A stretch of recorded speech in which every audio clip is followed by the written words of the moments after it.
I'm Johnny Young Bosch, and you're watching Wolf Thunder Ranger.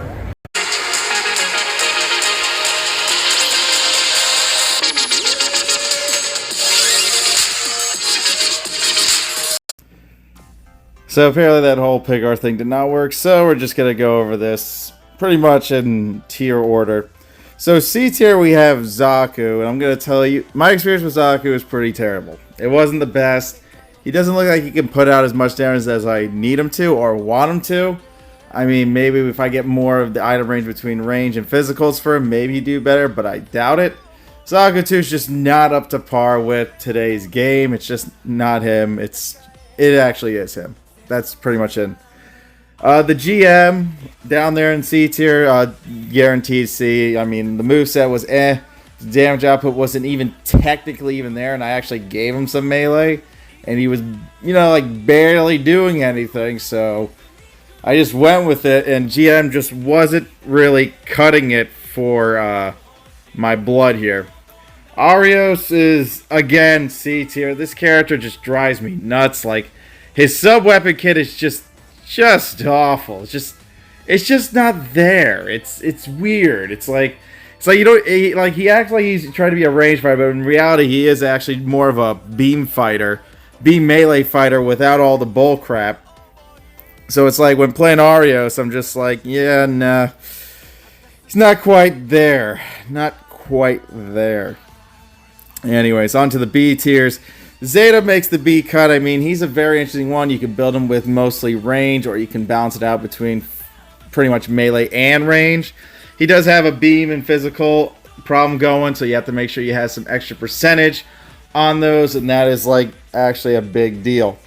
So normal Gundam B tier. I know he's your starting unit most likely in the end, but he takes a little bit of time to actually put together. He's also range and melee, so he's a big splitter between everything he has to do in a match, so on and so forth. It's more like balancing him out, make sure he has some more percentage. Again, on his attacks, might want to do an extra percent on his beam melee. He might be doing more damage. Definitely play around with melee and range for him, see which one you're going to like best. Destiny, as much as I like Destiny, he definitely deserves B in my opinion. I mean, my experience with him is just awkward. I mean, he has a bunch of sub-weapons that are all range, where he looks like he should have been a physical fighter with a giant freaking beam sword, and honestly, it just drives me nuts. It really does. It just doesn't make sense to me, but they didn't give him his stupid palm attack, but that's just me. It's just freaking weird. But yeah, he's a little bit more of a B to me at the end of the day, because when you have to balance out that melee and range, it can almost be tricky to get him at the potential of doing some real damage on these stages. Freedom B, I mean, he's alright with his range attacks. He's understandable. He has one physical.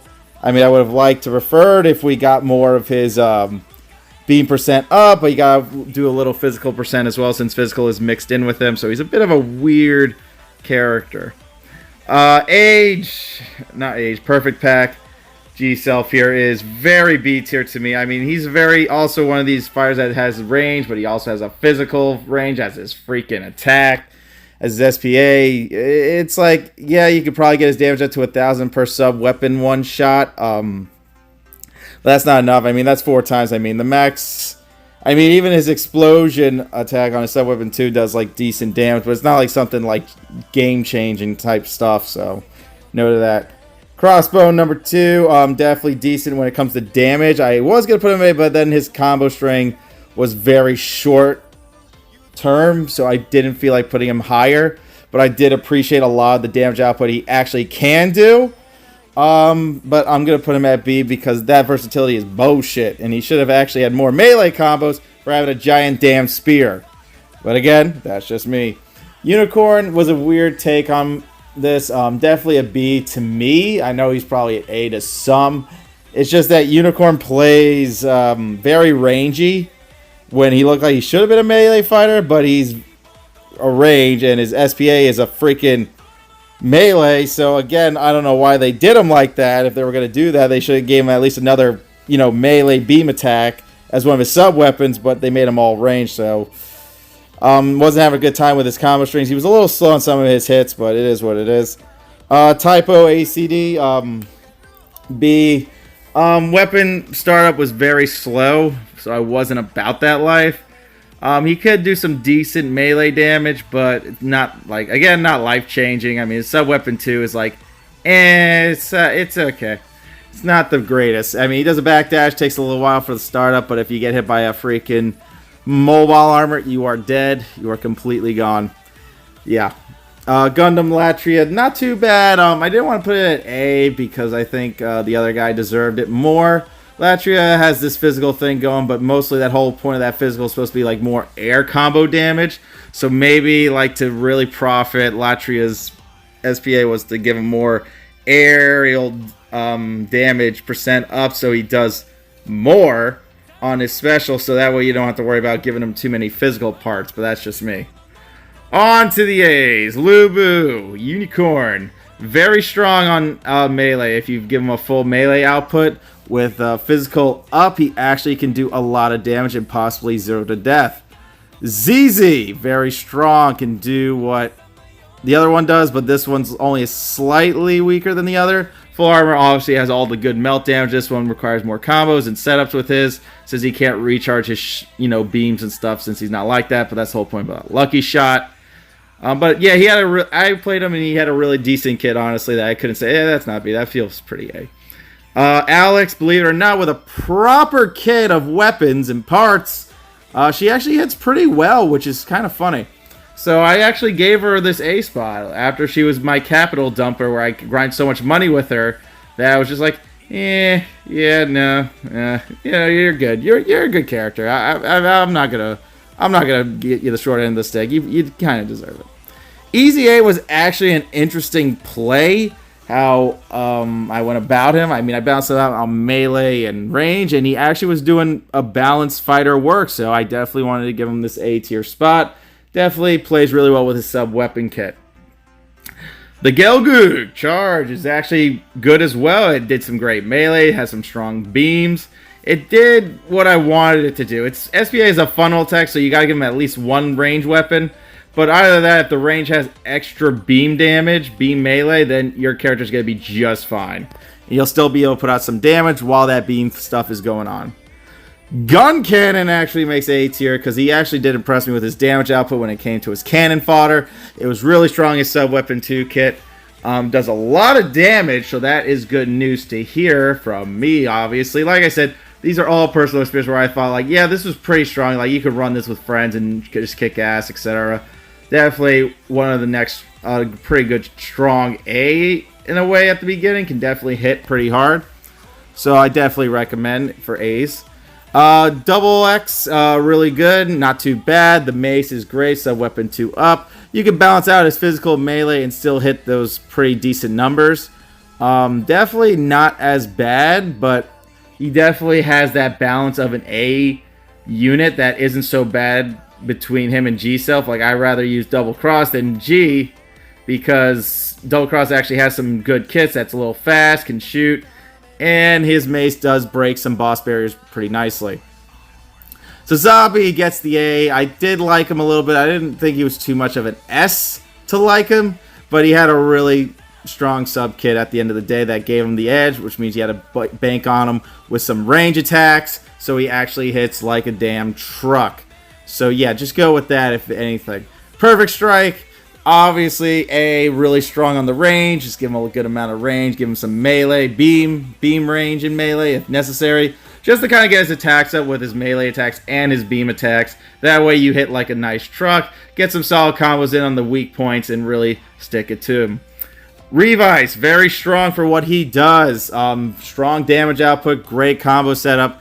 He's very solid for an all-rounder. I didn't want to give him S too much, as there's some little things here with bosses and etc. But definitely a strong all-rounder nonetheless. If you invested, he was pretty good. Just get his melee up and give whatever physical or melee that beam percent that affects him the most, and then your freaking sub-weapon 2 is going to be doing a crap ton of damage, almost in the 4,000s every twirl on the boss. If their balance meter is gone, it's pretty strong. The GM Gathro gets the A tier because since he is mostly beam range, you can equip them with a lot of range items and he'll hit like a truck. It's just make sure you give yourself some beam range up percent. That way you hit like a mother clucker and get stuff done.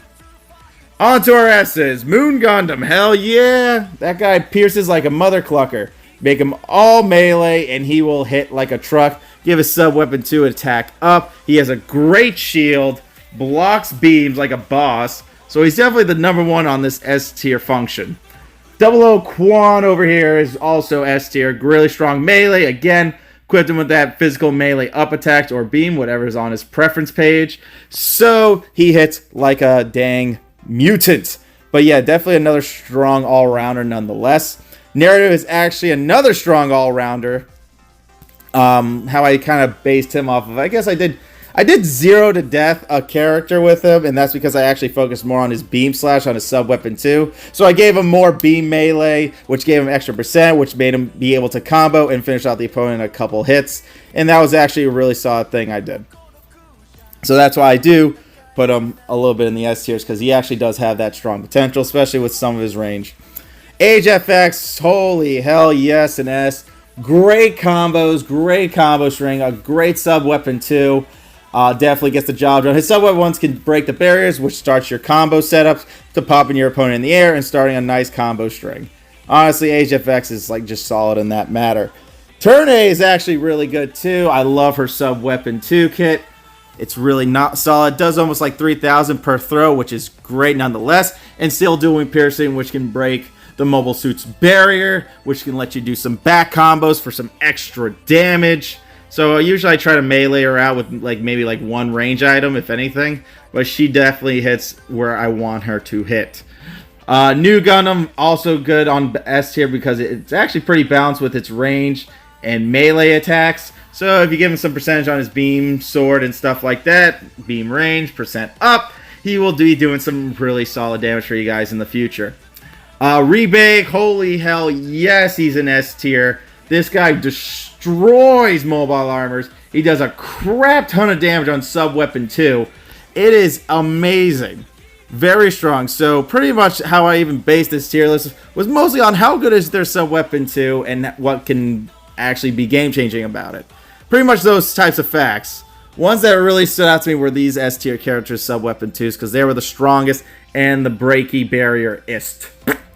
And Musha definitely gets the S. He does really strong combo chains into the thousands. He's very strong for his worth as an all-rounder. His cut can almost do 6,000 on weak points. It is a very solid character nonetheless. So when I was making this list, I just try to consider their strengths, a little bit of the weaknesses, but also went by, what, this thing hits like a truck. You get it, you get it, you get it. The A's are like, yeah, they're fun, they have their moments. But the S are like, these guys are going to pierce your opponent, you're going to do a lot of work. I mean, even 00 Quan's giant beam saber can cut through mobile armors really nicely since they're big. And you're getting this big-ass sword and you're just slicing through with all that damage. And that's why you have that damage up, remember? Anyways. So yeah, you just want to look out for those and stuff like that when it comes to melee attacks, especially with these S-class warriors, because a lot of the S-classes that are in there I have really strong. There's 5 of these guys.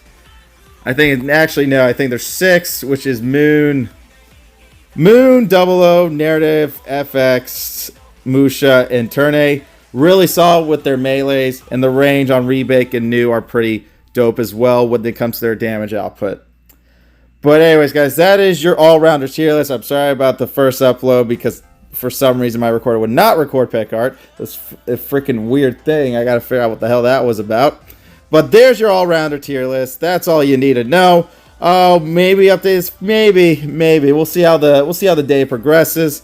But this is what I feel is a pretty strong for these characters, where they belong, how they play, and who is a really good, solid investment at the end of the day. So thanks for watching, guys. Y'all be good. Y'all stay safe. I'll see you all another time.